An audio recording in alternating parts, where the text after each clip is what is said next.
so I go down and I say, okay, I want to buy this clear thing. I'm going to do that because that's enough for me. I just go right there. No reg ever had to reg me. As a matter of fact, I used to reg the regs. They would fucking run because I do things to them, you know, stuff like that. I fuck with them. I like doing that. But at any rate, so I go to the reg. I say, I want to do this thing. And I figure it's going to be like, you know, between 5 and 10 grand. You know, because the Purif thing was like 1,100.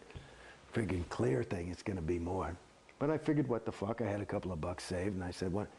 Well, I buy the fucking, they tell me the price of the thing. And that's another thing. You know, the way they just can't say, you know, oh yeah, the clear, it's 1150. You know, it's like they just have to. They're not used to somebody just coming in and saying, let me get that thing. So that was hours and hours and hours. And of course, Bodie, you know, it's like he's in there with me and he's my FSM, and at that point, you know, he's going to get 10% and he's excited because, you know, he was broke at the time. And at any rate, it was like 50 grand.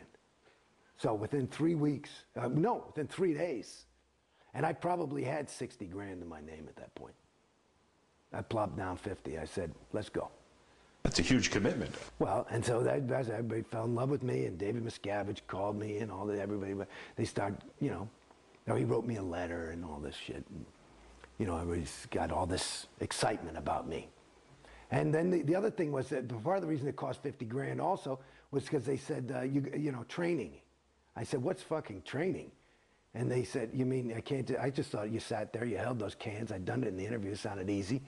I say, and if it's going to be that great, and I remember reading what clear is and all that, sounds pretty fucking good. And all I'd done is sat there and I knew who I was. That's all I'd ever, which probably the biggest win I had in Scientology was on that first day. At any rate, so I go to, then they sell the training. I said, what's that? Well, you learn to be an auditor. I said, listen, you know, I'm an actor, I'm not an auditor. You know, that's cool. You know, blah, blah, blah, and they're trying to get me to do this thing and buy a fucking e-meter. And I, you know, 3,000 what for that fucking thing? It looks like a fucking transistor radio. And, but I'm like, oh man, okay. But I trust them. I figure, you know, because they're delivering a thing. These are good people.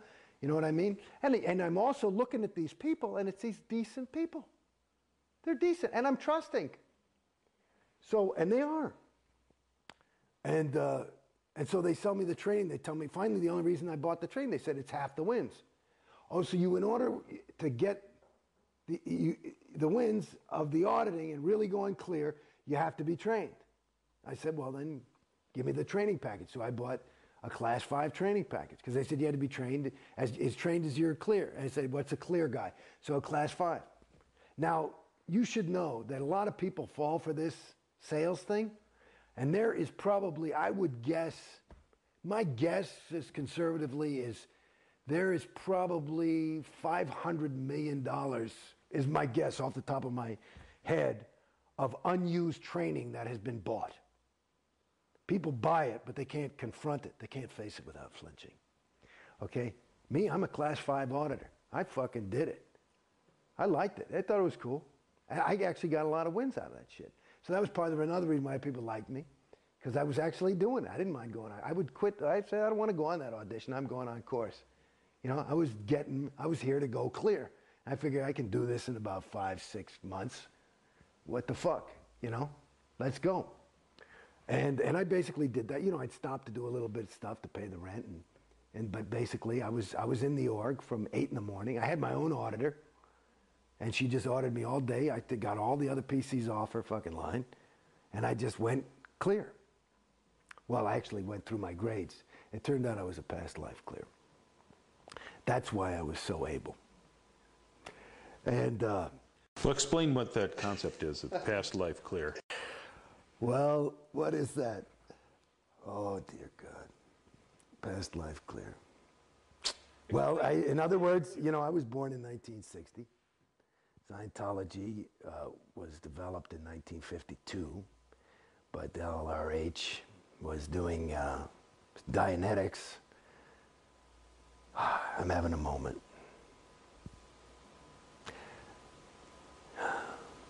See, this is part of the moments of coming out of Scientology, for me at least. I I think it might be something common to a lot of people, but there are moments where you just feel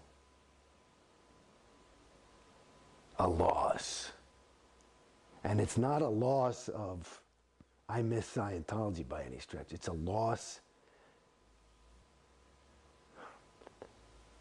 It's a regret of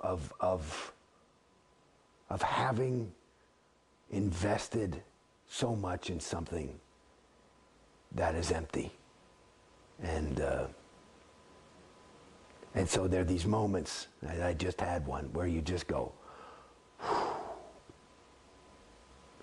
So at any rate, a past life clear would be somebody, because a clear even though LRH says absolutes are unobtainable, that's a state that he called a homo novus. You're not even a human being. You're not even a homo sapiens anymore. Homo sap, as he calls it.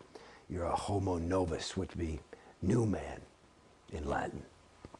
And so it's a new state on the evolutionary track.